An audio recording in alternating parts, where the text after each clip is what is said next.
Assalamualaikum warahmatullahi wabarakatuh. Salam Om Swastiastu, Namo Buddhaya, salam kebajikan, salam sejahtera bagi kita semua. Di sini kelompok kami akan menjelaskan tentang penerapan diferensial dalam bidang industri otomotif yang beranggotakan dengan 4 anggota, yaitu Arya Maulana Firmansyah dengan saya sendiri, lalu ada Diki Darmawan, lalu Juni Hanaman, dan Rizky Abdul Japar. Nah, untuk yang pertama kami akan membahas pembahasan terkait penerapan diferensial dalam bidang industri otomotif. Untuk pembahasan penerapan diferensial dalam bidang industri otomotif adalah persamaan diferensial memiliki peran sangat penting dalam pengembangan teknologi otomotif modern.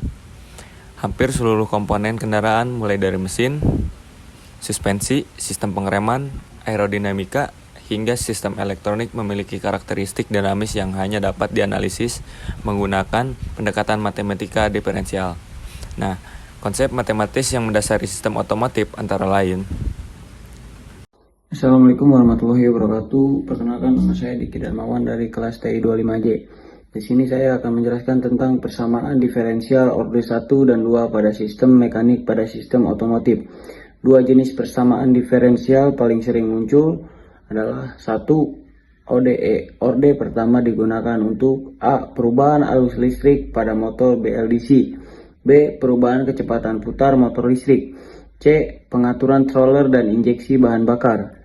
2. ODE Orde 2 digunakan untuk A. Suspensi kendaraan, model, massa, pegas, dan redaman.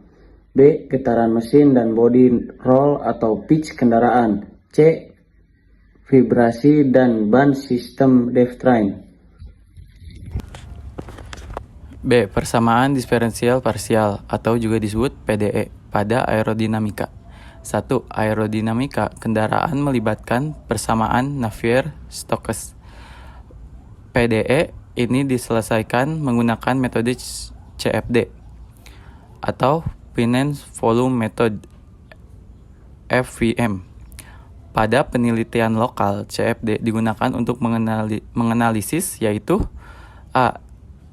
Drag coefficient, B. Vortex belakang mobil, C. Tekanan udara pada bumper dan windshield, D. Desain body bus dan truk. Menganalisis dari drag coefficient. Koefisien hambat udara yang menunjukkan seberapa besar gaya hambat yang dialami kendaraan saat bergerak. Semakin kecil nilainya, kendaraan makin aerodinamis dan efisien bahan bakar. Dari vortex belakang mobil, pusaran udara yang terbentuk di bagian belakang mobil akibat aliran udara yang terlepas. Vortex ini meningkatkan drag dan dapat mengurangi stabilitas kendaraan. Dari tekanan udara pada bumper dan windshield, CFD digunakan untuk melihat distribusi tekanan udara di bumper dan kaca depan. Tekanan tinggi dapat menambah drag dan memengaruhi kendaraan serta kekuatan struktur. Dari desain mobil, bus atau truk, CFD membantu mengoptimalkan bentuk bodi bus dan truk agar hambatan udara berkurang, konsumsi bahan bakar lebih efisien, dan stabilitas kendaraan meningkat. C. Model diferensial logistik untuk pertumbuhan jumlah kendaraan persamaan logistik. Digunakan dalam jurnal UNESA dan atraktif untuk memprediksi jumlah kendaraan bermotor di provinsi atau kota Indonesia. Model ini relevan untuk industri otomotif karena mengaruhi beberapa faktor. Yang pertama, strategi produksi pabrikan. Strategi produksi pabrikan adalah pendekatan perusahaan dalam merencanakan, mengatur, dan mengendalikan proses produksi agar efisien, responsif terhadap pasar, dan menguntungkan. Yang kedua, prediksi permintaan kendaraan. Prediksi permintaan kendaraan adalah proses memperkirakan jumlah kendaraan yang akan dibutuhkan atau dibeli oleh masyarakat dalam periode tertentu. Yang ketiga, Simulasi kemacetan dan kebutuhan infrastruktur. Simulasi kemacetan digunakan untuk menganalisis dampak pertumbuhan kendaraan terhadap kinerja lalu lintas dan kebutuhan infrastruktur jalan. Dan yang terakhir, estimasi kebutuhan baterai dan charging station. Estimasi ini sangat penting dalam pengembangan kendaraan listrik dan infrastruktur pendukungnya.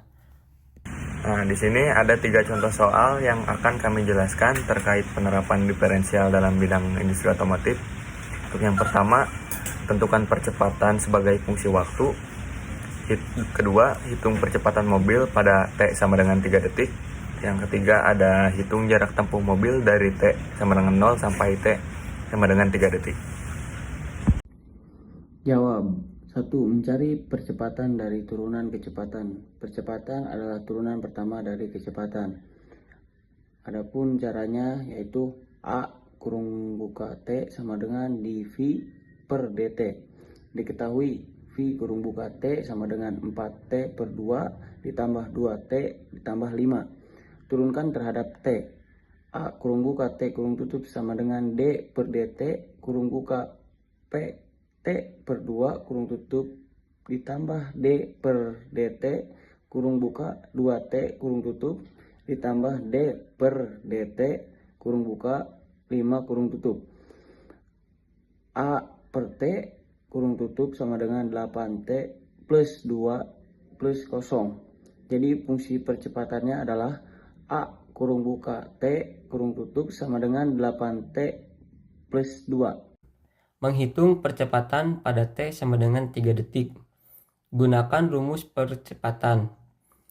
A dalam kurung 3 sama dengan 8 dalam kurung 3 plus 2 sama dengan 24 plus 2 sama dengan 26. Jadi percepatan mobil pada T sama dengan 3 adalah 26 meter per detik kuadrat. Berikut contoh soal menghitung jarak tempuh atau integral kecepatan. Jarak tempuh sama dengan integral kecepatan. S sama dengan integral titik atas 3 titik bawah 0 Pi dalam kurung T dt. Masukkan fungsi kecepatan. S sama dengan integral titik atas 3 titik bawah 0 dalam kurung 4T kuadrat tambah 2T tambah 5 dt. Hitung integralnya. Integral 4T kuadrat dt sama dengan 4 per 3 T pangkat 3. Integral 2T dt sama dengan T kuadrat. Integral 5 dt sama dengan 5T.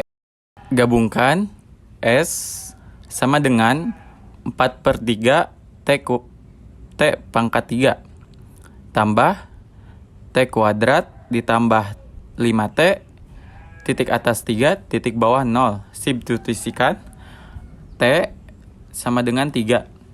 S sama dengan 4 per 3 dalam kurung 27 tambah 9 tambah 15.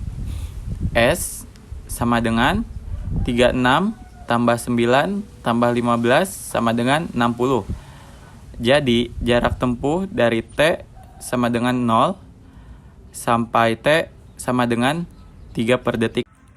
Nah, untuk kesimpulan penerapan persamaan diferensial dalam industri otomotif adalah penerapan persamaan diferensial dalam industri otomotif terbukti memiliki peran fundamental dalam proses desain, analisis, dan pengendalian sistem kendaraan modern.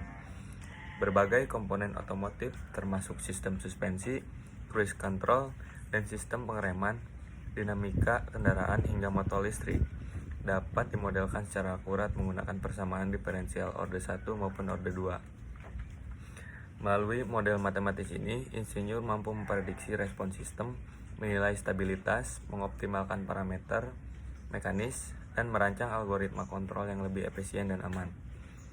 Dari hasil kajian berbasis jurnal lokal, terlihat bahwa penelitian dalam negeri telah mengintegrasikan model diferensial pada bidang otomotif, mulai dari pemodelan suspensi semi-aktif, pengendalian motor listrik, prediksi populasi kendaraan hingga analisis aerodinamika berbasis PDE atau Navier-Stokes.